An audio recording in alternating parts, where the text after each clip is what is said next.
નમસ્કાર મિત્રો, આજના આ ખાસ એક્ઝામ એનાલિસિસ અને ગાઇડન્સ સેશનમાં સૌનું સ્વાગત છે. ગુજરાત સરકારમાં સ્ટાફ નર્સ આયુર્વેદ બનવાનું સપનું જોઈ રહેલા દરેક ઉમેદવાર માટે આ બિલકુલ યોગ્ય જગ્યા છે. આજે આપણે GSSB એટલે કે ગુજરાત ગૌણ સેવા પસંદગી મંડળની 2026ની સ્ટાફ નર્સ ભરતીનું સંપૂર્ણ માર્ગદર્શન મેળવીશું. આ એક્સપ્લેનર દ્વારા પરીક્ષાની દરેક ઝીણી અને જટિલ વિગતોને એકદમ સરળતાથી ડીકોડ કરીશું. તો ચાલો કોઈપણ જાતના વિલંબ વિના સીધા જ આજના વિષયમાં ડાઇવ કરીએ. આપણી સફળતાનો રોડમેપ કંઈક આવો રહેશે. 1. GSSB પરીક્ષા 2026ની બેઝિક ઝાંખી. 2. એક્ઝામ પેટર્ન અને તેના અત્યંત નિર્ણાયક નિયમો. 3. પાર્ટ A એટલે કે જનરલ સ્ટડીઝ. 4. પાર્ટ B એટલે કે ટેકનિકલ નર્સિંગ. અને છેલ્લે 5. આપણી ટોપ સિક્રેટ સ્ટડી સ્ટ્રેટેજીઝ. તો શરૂઆત કરીએ આપણા પહેલા વિભાગથી, GSSB પરીક્ષા 2026ની ઝાંખી. આ આંકડાઓ ખરેખર ઉત્સાહ વધારી દે તેવા છે. GSSB દ્વારા આયુષ વિભાગમાં કુલ 90 જેટલી જબરદસ્ત જગ્યાઓ બહાર પાડવામાં આવી છે. અને સૌથી મોટી મોટિવેશનલ બાબત ખબર છે? શરૂઆતના 5 વર્ષ માટે પૂરા 40,800 રૂપિયાનો ફિક્સ માસિક પગાર. વયમર્યાદા 18થી 45 વર્ષની વચ્ચે છે. હવે ખાસ ધ્યાન આપવાની વાત એ છે કે અરજી કરવાની ડેડલાઇન 13 એપ્રિલ 2026 હતી, જે હવે પૂરી થઈ ગઈ છે. એટલે કે ફોર્મ ભરવાનું ટેન્શન ખતમ. હવે સંપૂર્ણ ફોકસ માત્ર ને માત્ર સખત પ્રિપેરેશન પર જ શિફ્ટ કરવાનું રહેશે. આગળ વધીએ વિભાગ 2 તરફ. પરીક્ષાની પદ્ધતિ અને તેના કેટલાક નિર્ણાયક નિયમો. આખી એક્ઝામ 210 માર્ક્સની છે અને તે 2 અલગ અલગ ભાગમાં વહેંચાયેલી છે. પાર્ટ A 90 માર્ક્સનો છે અને પાર્ટ B 120 માર્ક્સનો. હવે અહીં એક બહુ જ મોટો કેચ છે. માત્ર ટોટલ માર્ક્સ પર આધાર નથી રાખવાનો. ડોક્યુમેન્ટ વેરિફિકેશન સુધી પહોંચવા માટે ઉમેદવારોએ બંને ભાગમાં સેપરેટલી ઓછામાં ઓછા 40% માર્ક્સ લાવવા કમ્પલસરી છે. એનો મતલબ એ થયો કે પાર્ટ Aમાં પાસ થવા મિનિમમ 36 અને પાર્ટ Bમાં 48 માર્ક્સ તો જોઈશે જ. જો ભૂલથી પણ એક ભાગમાં 90% આવે અને બીજામાં 40% કરતાં ઓછા, તો સીધા રેસમાંથી બહાર, ડિસ્ક્વોલિફાઈડ. હવે જરા અહીં 1 સેકન્ડ થોભી જઈએ. -0.25 આ આંકડો બહુ જ ગંભીર છે. આ પરીક્ષામાં એક બહુ જ મોટો ટ્રેપ છે. દરેક ખોટા જવાબ માટે 0.25 માર્ક્સ કપાશે, એટલે કે 1/4 નેગેટિવ માર્કિંગ. હા, જો કોઈ પ્રશ્નનો જવાબ અટેમ્પ્ટ નથી કરતા તો કોઈ પેનલ્ટી નથી. તેથી એકદમ કડક અને સ્પષ્ટ સલાહ છે. પરીક્ષામાં ક્યારે પણ આંખ બંધ કરીને તુક્કા મારવાની ભૂલ ના થવી જોઈએ. જો જવાબ વિશે બિલકુલ આઈડિયા ન હોય તો તેને પ્રેમથી છોડી દેવામાં જ સાચી સમજદારી છે. હવે ડાઇવ કરીએ વિભાગ 3માં, પાર્ટ A જનરલ સ્ટડીઝ. સિલેબસનો આ પહેલો મોટો પાયો છે. આ 90 માર્ક્સનું બાયફર્કેશન મુખ્ય 4 ભાગમાં થયેલું છે. પહેલા 10 માર્ક્સ ગુજરાતી અને અંગ્રેજી ભાષાના કોમ્પ્રિહેન્શન માટે છે, અને તેના માટે ડેલી ન્યૂઝપેપર વાંચવાની આદત પાડવી એ ભાષાની સમજ માટે ગેમ ચેન્જર સાબિત થઈ શકે છે. ત્યારબાદ ક્વોન્ટિટેટિવ એપ્ટિટ્યૂડ એટલે કે ગણિત 25 માર્ક્સનું છે.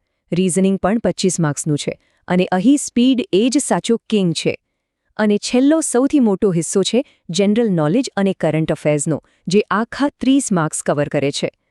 જો આ 90 માર્ક્સના સેક્શનમાં સ્કોર એકદમ ઝડપથી બૂસ્ટ કરવો હોય તો 2 હાઈ યીલ્ડ ટોપિક્સ પર બાજ નજર રાખવી જ પડશે. પહેલું, ડેટા ઇન્ટરપ્રિટેશન એટલે કે ચાર્ટ્સ અને ગ્રાફ્સ. આમાંથી 5 થી 8 પ્રશ્નો તો ગેરંટી સાથે આવે જ છે. અને બીજું, કરંટ અફેર્સ. સામાન્ય રાજકીય સમાચારો પાછળ સમય બગાડવા કરતાં હેલ્થ સેક્ટરના કરંટ અફેર્સ પર પૂરો ફોકસ કરવો. છેલ્લા 6 મહિનાના આયુષ મંત્રાલય, નેશનલ હેલ્થ મિશન અને આરોગ્યને લગતી લેટેસ્ટ યોજનાઓ વિશે જાણવું ઉમેદવારો માટે એકદમ મેન્ડેટરી છે. હવે શિફ્ટ થઈએ અસલી ગેમ તરફ.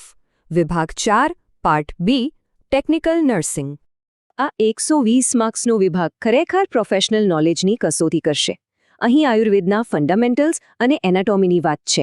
આયુર્વેદની 8 શાખાઓ અને હોસ્પિટલ મેનેજમેન્ટ માટેના NABHના સ્ટેન્ડર્ડ્સ બરાબર ક્લિયર હોવા જોઈએ.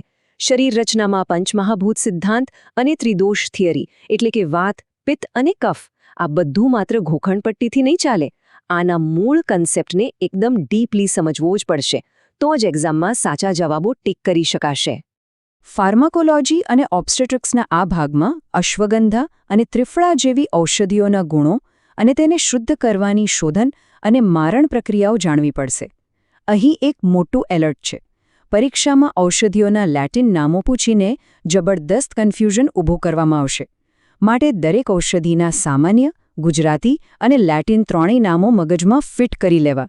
વધુમાં એન્ટીનેટલ કેર અને બાળકો માટેનું નેશનલ ઇમ્યુનાઇઝેશન શેડ્યુલ રસીકરણની એકદમ ચોક્કસ તારીખો સાથે ટિપ્સ પર યાદ હોવું જોઈએ. અને હવે આવે છે પાર્ટ બીનો અનડિસ્પ્યુટેડ કિંગ, પંચકર્મ થેરાપીઝ. વમન, વિરેચન, બસ્તી, નસ્ય અને રક્તમોક્ષણ.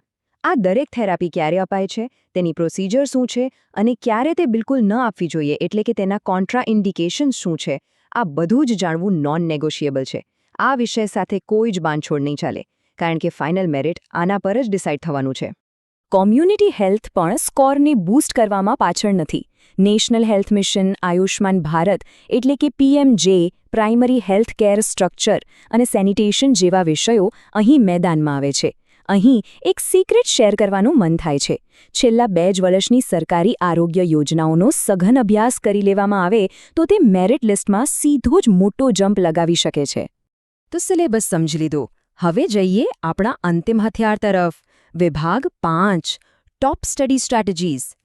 આ એક એક્શન પ્લાન છે, જેને ધ્યાનથી નોટ કરી લેવો.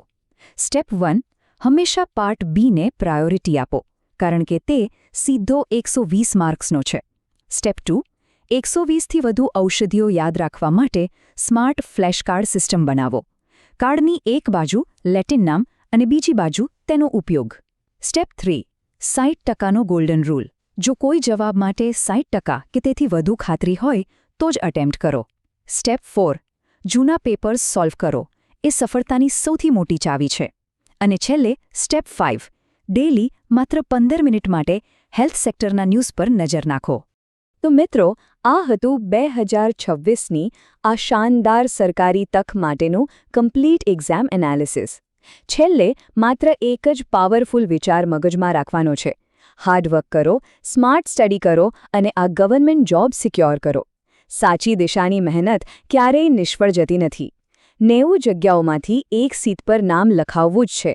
આ પડકાર ઝીલવા માટેની તૈયારી આજથી અને અત્યારથી જ સ્ટાર્ટ કરી દેવાની છે. એક્ઝામ માટે ઓલ ધ વેરી બેસ્ટ અને જય જય ગરવી ગુજરાત.